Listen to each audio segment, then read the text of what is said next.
Good morning सर्वांना. पुन्हा एकदा ख्रिस्त येशूच्या नावामध्ये पुन्हा एकदा देवाचे आपण आभार मानूया. कारण पुन्हा एक वार आपण अनुभव घेतला की परमेश्वर किती चांगला आहे. आणि म्हणूनच आज ही नवी सकाळ आपण त्याच्या पवित्र पायाजवळ आलेलो आहोत आणि त्याच्या स्तुती त्याचं गौरव करत आहोत. आपण पुन्हा एक वार मंडळी या संदर्भामध्ये विचार करत असताना आजचा तिसऱ्या दिवसामध्ये आज आपण पुन्हा पाहणार आहोत की मंडळी म्हणजे काय आणि मंडळीला परमेश्वराने कोणकोणत्या प्रकारच्या उपमा दिलेल्या आहेत आणि कशा प्रकारे परमेश्वर मंडळीला समजतोय. आताच वाचकाराने आणि ज्या सुरुवातीची प्रार्थना केली त्यास ते म्हणाले की मंडळी ही खूप महत्वाचा भाग आहे. मंडळी ही खूप महत्वाची गोष्ट आहे आणि जर महत्वाची गोष्ट आहे तर आपण यामध्ये लक्ष देणं खूप महत्वाचं आहे. कारण आपण कालपर्यंत आपण पाहिलं की मंडळीला परमेश्वर वेगवेगळ्या प्रकारच्या उपमा देत आहे. आणि काल आपण पाहिलं शेवटची उपमा जी आपण संपवली ते म्हणजे सत्याचा पाया अशी मंडळी असली पाहिजे आणि स्तंभ यासारखे मंडळी असले पाहिजे. सत्याचा पाया आणि स्तंभ म्हणजे ह्या दोन्ही गोष्टी आपण पाहिल्या तर न डळमळणाऱ्या असतात, न हलणाऱ्या अशा असतात. आणि काल शेवटी याच्यामध्ये आपण संपवलं हे शब्द की मंडळीमध्ये जर नवीन एखादी शिकवण येत असेल आणि ती मंडळी जर सत्यात असेल तर ती मंडळी कधी स्वीकारेल की पवित्र शास्त्रानुसार ती शिकवण आहे का याचा विचार ती मंडळी करेल आणि पवित्र शास्त्रालाच ते सर्वोच्च ठेवून ती शिकवण स्वीकारतील किंवा ते नाकारण्याचं काम ते मंडळी करेल. आणि हे कधी घडेल जस मंडळी सत्याचा पाया म्हणून असेल किंवा स्तंभ म्हणून असेल तर. कारण आपल्या अवतीभोवती जर पाहिलं तर खूप वेगळ्या गोष्टी आपण पाहतोय. आपण पुढे जाऊया आणि सातवी जी उपमा परमेश्वर देतोय, सातवी जी उपमा आहे ते म्हणजे सैन्यासमान मंडळी. मंडळी म्हणजे एक सैन्य आहे. आता सैन्य कशासाठी किंवा सैन्यच का प्रभू परमेश्वर इथे म्हणत आहे तर असं पाहण्यात आलेलं आहे किंवा असं म्हणण्यात आलेलं आहे लढाईमध्ये सामील झालेल्या सैन्याप्रमाणे पृथ्वीवरील मंडळी आहे. लढाईमध्ये सामील झालेल्या सैन्याप्रमाणे पृथ्वीवर मंडळी आहे. कारण का एपिस्कोपाच्या 6 अध्याय 12 वचन आपलं जे झगडणं आहे तर रक्त मांसाबरोबर नाहीये. आपलं जे झगडणं आहे ते रक्त मांसाबरोबर नाहीये तर सत्ता अधिकार आणि सध्याच्या काळोखातील जगाचा जो अधिपती व आकाशातल्या दुरात्म्याबरोबर आहे. आपलं जर आजचं रोजचं जे आपलं युद्ध मी म्हणेन महान संघर्ष जो आपला आहे तो महान संघर्ष रोज तुमच्या माझ्या जीवनामध्ये आहे. आणि प्रियानो, विशेष म्हणजे आध्यात्मिक अंधकाराविरुद्ध लढा देण्यासाठी मंडळीला देवाने काय केलेलं आहे, पाचारण केलेलं आहे. हा जो लढा आहे तुमचा माझा कुणा मनुष्यासंगती नाहीये, कुणा एका व्यक्ती बरोबर नाहीये, तर हा जो लढा आहे तो कोणासंगती आहे तर काळोखातील अधिपती असं म्हटलेलं आहे. ते म्हणजे आध्यात्मिक जो लढा आहे तुमचा माझा तो या जगामध्ये खास करून काळोखातील अधिपती जो आकाशातील दुरात्मा ह्याच्या संबंधी आहे. म्हणजे अंधकाराविरुद्ध तुमचा लढा आहे. आणि हा जो लढा आहे तो का आज परवा किंवा खूप थोड्या दिवसापूर्वीचा असा नाहीये तर शतकापूर्वीचा हा जो लढा आहे तो मंडळी काय करत आहे, लढत आहे. आणि विशेष म्हणजे पुन्हा संत पौल म्हणतोय म्हणून त्याच अध्यायामध्ये 6व्या अध्यायामध्ये 13व्या वचनामध्ये संत पौल म्हणतोय आणि ह्या लढ्याला सामोरे जायचंय तुम्हाला, जर वाईट दिवसामध्ये प्रतिकार करायचा आहे तुम्हाला मला तर आपण काय केलं पाहिजे. संत पौलांनी सांगितलेलं आहे की देवाची शस्त्र सामग्री आपण धारण केली पाहिजे आणि देवाची शस्त्र सामग्री धारण केल्याशिवाय या लढ्यामध्ये तुम्ही आणि मी विजय होऊ शकत नाही. म्हणजे आपण विचार करूया प्रियानो, ख्रिस्ताची मंडळी या नात्याने आपण कसं असलं पाहिजे. आणि खरोखरच प्रतिदिवशीच्या संघर्षामध्ये आपण जात असताना संघर्षाला तोंड देत असताना आपण ख्रिस्ताची शस्त्र सामग्री धारण केलेला आहे का किंवा करतोय का. आणि हा जो लढा आहे तो लढा 2 प्रकारचा आहे. पुढे पाहण्यात आलेला आहे, पुढे लिहिण्यात आलेला आहे. लढा जो आहे तो लढा 2 प्रकारचा आहे. आता 2 प्रकारचा लढा म्हणजे पहिला जो लढा आहे तो आतून आणि दुसरा जो लढा आहे तो बाहेरून. आता ही जी मंडळी आहे शतकानुशतके आपण पाहतोय की ह्या लढ्याला सामोरे गेलेली आहे. मात्र एक मला सांगायला तुम्हाला विसरणार नाही मी, जरी ही मंडळी लढायला सामोरे जात असते तरी तिचा निर्माण करता किंवा तिचा वाग्दत्त पती जो आहे प्रभू येशू ख्रिस्त, ह्या मंडळीला त्यांनी काय केलेलं नाहीये, अंतर दिलेलं नाहीये किंवा सोडलेलं नाहीये. आणि म्हणून आपण पाहणार आहोत आतून जो लढा आहे तो लढा कोणता लढा आहे आणि त्या लढ्याचं काय स्वरूप आहे.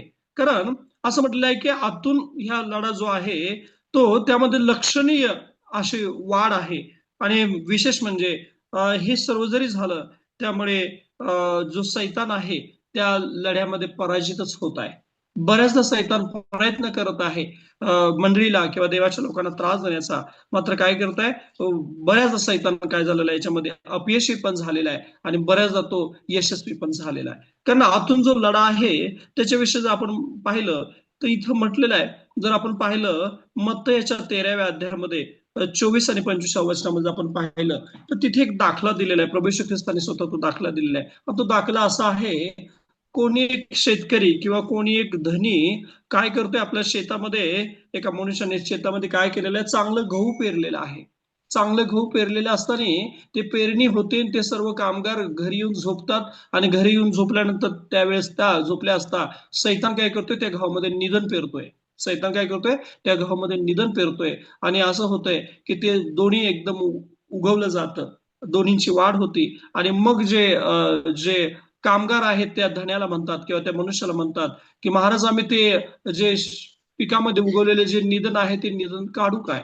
मात्र तो धनी म्हणतोय नको, तसं करू नका. जर तुम्ही काढायचं त्या प्रयत्नामध्ये गेलाल तर चांगलं पीक सुद्धा तुम्ही उपटाल. आणि म्हणून धनी त्यांना काय करतोय, सूचना देतोय की हे काय करू द्या, कापणीपर्यंत दोन्हीही वाढू द्या. म्हणजे काय होईल आपल्याला लक्षात येईल. प्रियानो, ह्याचा अर्थ काय जर आपण पाहिलं तर गहू आणि निधन दोन्हीमध्ये चांगले वाढलेले आहे. गव्हाची पण वाढ झालेली आहे, निधनाची पण वाढ झालेली आहे. आणि मग त्याला कोणतं रूपक किंवा कोणती उपमा दिलेली आहे बघा, तर मनाचे परिवर्तन झालेल्यांचा झालेल्यांना देव मंडळीमध्ये आणतो. त्याच वेळी आता एक गोष्ट होती की मनाचं परिवर्तन झालेल्यांना देव मंडळीमध्ये आणतोय आणि त्याच वेळी काय करतोय, सैतान सुद्धा मनाचं परिवर्तन न झालेल्या लोकांची भरती मंडळीमध्ये करतोय. आता ही आतली लढाई आपण पाहतोय बरं का. तर सैतान ह्या गोष्टी करतोय आणि हे दोन्ही गट, परिवर्तन झालेले न परिवर्तन झालेले, हे दोन्ही गट आपापल्या परीने मंडळीवर छाप पाडण्याचा प्रयत्न करतात. तो कोणता छाप आहे, पहिला जो छाप आहे तो शुद्धीकरणासाठी, जी मंडळीची वाढ आध्यात्मिकरित्या झालेली आहे ती कोणतं छाप पाडतात मंडळीमध्ये, शुद्धीकरणासाठी. आणि जो दुसरा गट आहे, दुसरा जो कळप आहे, तो दुसरा कळप काय करताय की भ्रष्टाचारासाठी ते छाप पाडतात. आणि मंडळीमधील हा जो झगडा आहे तो कापणीपर्यंत असणार आहे. आणि कापणीपर्यंत म्हणजे काय, तर येशू ख्रिस्ताच्या द्वितीय आगमनापर्यंत हा जो लढा आहे, हा जो संघर्ष आहे तो असणार आहे. मात्र आपण विचार करूया, ख्रिस्ताची मंडळी आहे नात्याने आपण कोणत्या बाजूला आहोत. आपण परिवर्तित झालेला आहोत का कोणत्या बाजूला आहात तुम्ही. मी कारण इथे म्हटलेलं आहे की हा लढा कापणीपर्यंत असणार आहे. कापणीपर्यंत म्हणजे येशू ख्रिस्ताच्या दुसऱ्या येण्यापर्यंत. मात्र मला तुम्हाला आवाहन करायचं आहे, मला पहिल्यांदा मी करत आहे की येशू ख्रिस्ताचं येणं जे आहे ते कधी आहे तुम्हाला मला अद्याप माहित नाहीये. मात्र आज आपण आपली जी भूमिका आहे किंवा आपण कोणत्या बाजूला आहोत आपण त्याच्यामधून बाहेर पडू शकतो. कारण देवाने ही तुम्हाला मला त्याची वधू म्हणून किंवा त्याची मंडळी म्हणून किंवा त्याचे लेकर म्हणून आज ही संधी दिलेली आहे. तर आपण विचार करूया, आपण यामधून बाहेर पडणार आहोत का. आणि दुसरा आपण त्याच्यामध्ये पाहतोय, आपण आतून संघर्ष पाहिला, आता बाहेरून संघर्ष कोणता आहे तर आपल्या शास्त्रामध्ये स्पष्ट लक्षात येतं. आणि विशेषतः लक्षात येऊन आपण हेही समजून घ्या, ह्या जो लढा आहे तो अजूनही संपुष्टात आलेला नाहीये. कारण का, प्रगट करण्याचा 12 अध्याय 12 वचन काय म्हणते बघा, शतकांपूर्वी, हजारो वर्षांपूर्वी हे वचन लिहिलेलं आहे. आणि काय म्हणते पहा वचन, प्रगटी करण्याचा 12 अध्याय आणि 12 वचन, संत योहान काय लिहितोय, म्हणून तो म्हणतोय, म्हणून स्वर्गानो व त्यात राहणाऱ्यांनो उल्हास करा, पृथ्वी व समुद्र यावर अनर्थ ओढवला आहे. कारण सैतान आपला काळ थोडा आहे हे ओळखून अतिशय संतप्त होऊन खाली तुम्हाकडे आला आहे. सैतान काय करतं, हा बाहेरून संघर्ष आहे, बाहेरून लढा आहे. आणि सैतान काय करत आहे, मंडळी सांगते, काय करत आहे, मंडळीच्या विरोधात तो खाली उतरलेला आहे आणि तो संतप्त होऊन आलेला आहे, तो लढत आहे असं म्हटलेलं आहे. 17वं वचन सुद्धा आपण जर पाहिलं तर तिथे सुद्धा स्पष्ट करतोय योहान.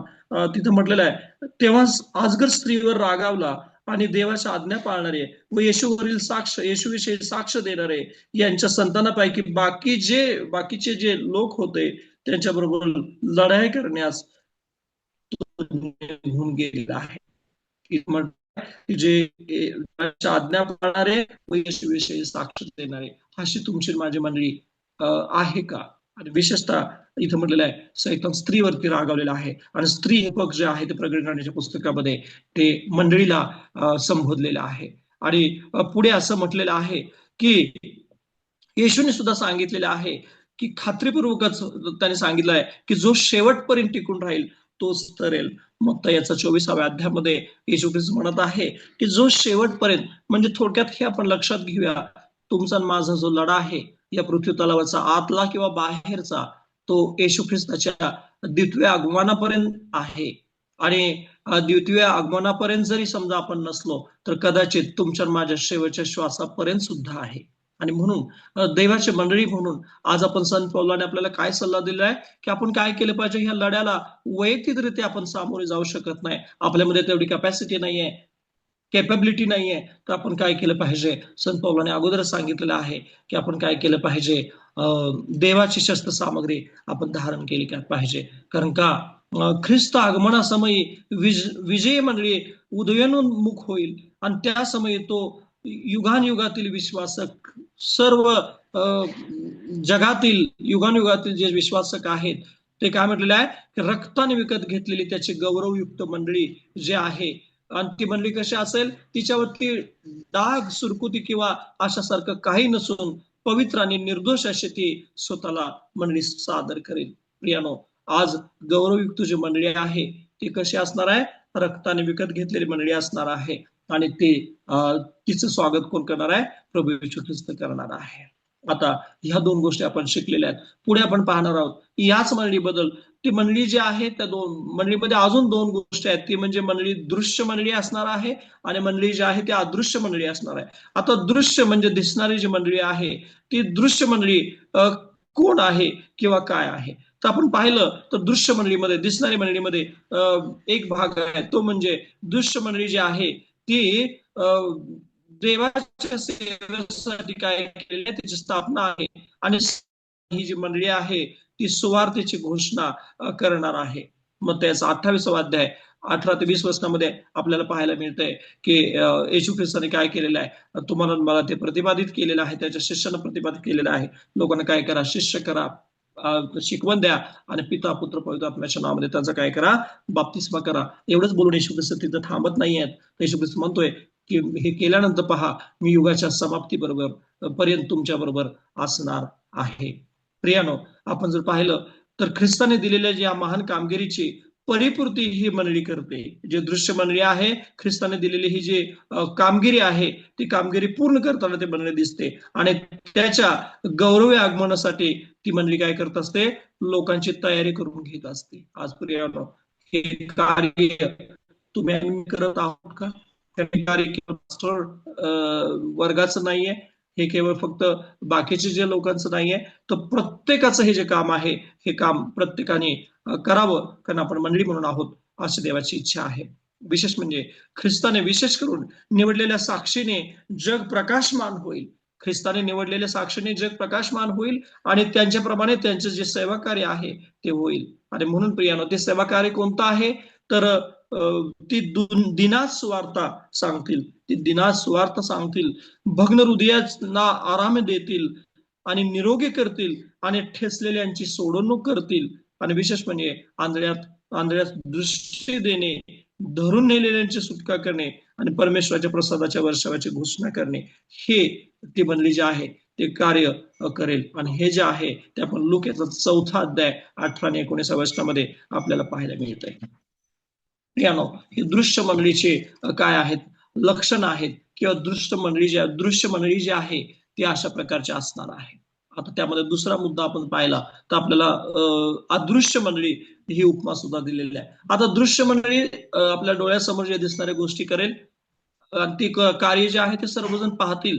आणि अदृश्य जी मंडळी आहे त्याच्याविषयी असं म्हटलेलं आहे, अदृश्य मंडळीला विश्वव्यापी मंडळी म्हटलेलं आहे. अदृश्य जी मंडळी आहे ते विश्वव्यापी मंडळी असं म्हटलेलं आहे. कारण का हे सर्व जगातील देवाच्या लोकांचा समावेश त्यामध्ये करण्यात आला आहे. विशेष म्हणजे त्यामध्ये सगळ्या देवाच्या लोकांचा, विश्वासकांचा त्यामध्ये काय केलेला आहे, समावेश करण्यात आलेला आहे. दृश्य मंडळीतील जे विश्वासक आहेत आपल्याला पाहायला मिळते आणि कोणत्याही मंडळीचे सभासद, ते कोणत्याही मंडळीचे सभासद नाहीत, परंतु ख्रिस्ताने दिलेल्या प्रकाशाप्रमाणे ते चालत आहेत. प्रियानो, आज जी अदृश्य मंडळी आहे ते कोणत्याही मंडळीचे किंवा कोणत्याही चर्चचे सभासद नाही आहेत, मात्र ते कोणते लोक आहेत की ते देवाने दिलेल्या किंवा देवाने शिकवलेल्या किंवा देवाने त्यांना पवित्र आत्म्याच्या द्वारे प्रेरित केलेल्या जे शिकवण आहे ते शिकवणीप्रमाणे ते काय करतायत, चालत असलेले बहुजन भरपूर असे ते लोक आहेत. आणि विशेष म्हणजे असं म्हटलेलं आहे की आत्म्याच्या प्रेरणेनं, पवित्र आत्म्याच्या प्रेरणेने अनुकूल प्रतिसाद दिलेले असे ते लोक आहेत. आणि विशेषतः त्यामध्ये स्वभावतः त्या देवाच्या नियमशास्त्रात ते जडलेले आहेत किंवा देवाच्या नियमशास्त्राप्रमाणे ते चालत आहेत. संत पौल इथं म्हणतोय रोमकरासपत्राचा 2 अध्याय 14व्या वचनामध्ये, रोम 2:14 मध्ये असं म्हटलेलं आहे. काय म्हणते पहा वचन, मी वाचत आहे. कारण ज्यांना नियमशास्त्र नाही असे परराष्ट्रीय जेव्हा नियमशास्त्र जे आहे ते स्वभावतः करीत असतात, तेव्हा त्यांना नियमशास्त्र नाही तरी ते स्वतःच आपले नियमशास्त्र आहेत. म्हणजे त्यांना वचन किंवा बाकीचा प्रसार त्यांच्यापर्यंत, वचन त्यांच्या कानापर्यंत गेलेलं नाहीये, मात्र ते स्वतःच नियमशास्त्र असं करतात. त्याचा अर्थ काय, तर त्यांना पवित्र आत्मा काय करत आहे, गाईड करत आहे, चालवत आहे. अशी जी मंडळी आहे तिला अदृश्य मंडळी म्हटलेलं आहे. आणि अदृश्य मंडळीचे जे अस्तित्व ते ह्यामध्ये प्रगट करते, ते काय करतात, देवाची भक्ती उच्च अर्थाने आध्यात्मिक आहे.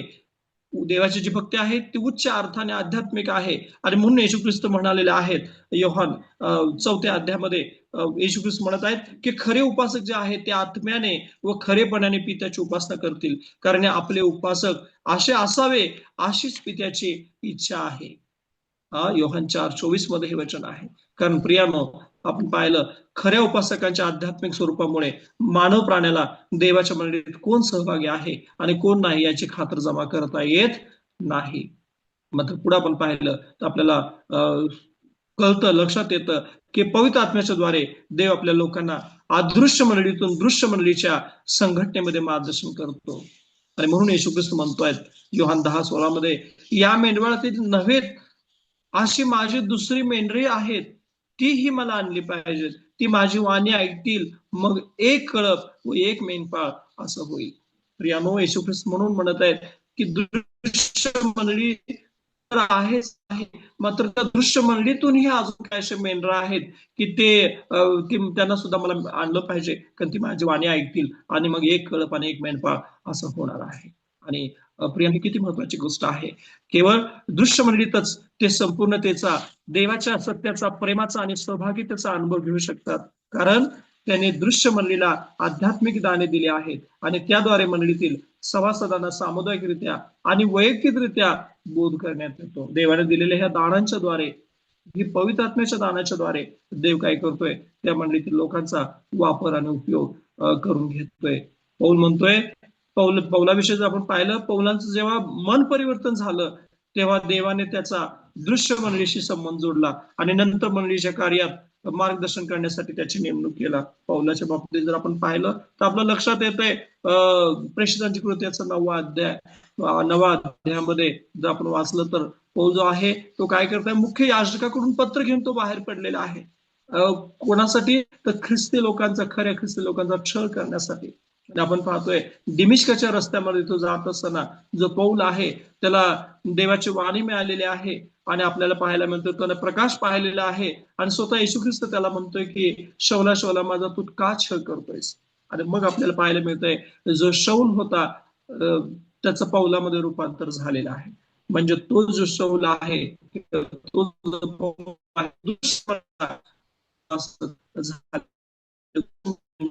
तो आणि त्याचं जे कार्य आहे ते कार्य केलेलं आपल्याला पाहायला मिळतंय. त्याचप्रमाणे इथं म्हटलेलं आहे, त्याचप्रमाणे आज सुद्धा आहे जी मंडळी देवाच्या आज्ञा पाळणे आणि येशूचा विश्वास राखण्यास एकनिष्ठ आहे, त्या देवाच्या मंडळीतील तो आपल्या लोकांना घेऊन जातो, अशासाठी की पृथ्वीवरील कार्य समाप्तीत ते सहभागी आहेत. यामध्ये येशू ख्रिस्त त्या लोकांना घेऊन जातोय, कारण पृथ्वी त्या जे कार्य समाप्तीपर्यंत त्यांचा जो सहभाग आहे तो सहभाग असणार आहे. आणि अदृश्य मंडळीत सुद्धा स्वर्ग आणि पृथ्वीवरील संघटित मंडळीचा समावेश करण्यात आला आहे. एबीस 1:22 आणि 23 वचनामध्ये आपल्याला पाहायला मिळते. तसेच संकट समयी लपून राहिलेली मंडळी ही त्यामध्ये आलेली आहे. प्रकटीकरण 12 अध्याय 6-14 मध्ये आपल्याला मिळतं.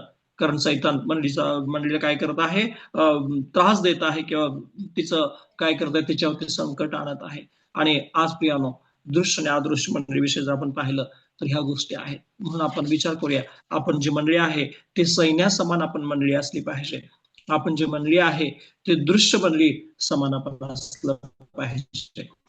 आज ह्या गोष्टीचा आपण विचार करणं खूप गरजेचं आहे. देव करो आज तुम्ही आणि मी त्याची मंडळी आहे ना, त्याने राहत असताना जीवन जगत असताना आपला काय करो, त्याच्या कार्यासाठी वापर आणि उपयोग करून घेऊ, हीच मी त्याच्याकडे प्रार्थना करत आहे. आणि पुन्हा एकदा मला आणि तुम्हाला मी आठवण करत आहोत, आपण साधे सुधे लोक नाही आहेत, आपण आशीर्वादित असे लोक आहोत. ह्या जगातून तुम्हाला मला देवाने पाचारण केलेले लोक आहोत. कारण का देव तुम्हाला मला म्हणतोय, तुम्ही आणि मी त्याची मंडळी आहोत. आणि त्याची जी मंडळी आहे ती खरोखरच त्या मंडळीसाठी त्याने काय केलेलं आहे, प्राण दिलेले अशी ते मंडळी आहे. खरोखरच आज आपण विचार करूया की आपण त्याची मंडळी आहोत का, आपण त्याची मंडळी म्हणून चालत आहोत का, आणि त्याचं कार्य करत आहोत का. देव करो आज हा विचार तुम्हाला मला समजण्यासाठी सहाय्य करो, हीच मी त्याच्याकडे मनापासून प्रार्थना करत आहे. देव आपल्या सर्वांना पुन्हा एकदा आशीर्वादित करो. God bless you.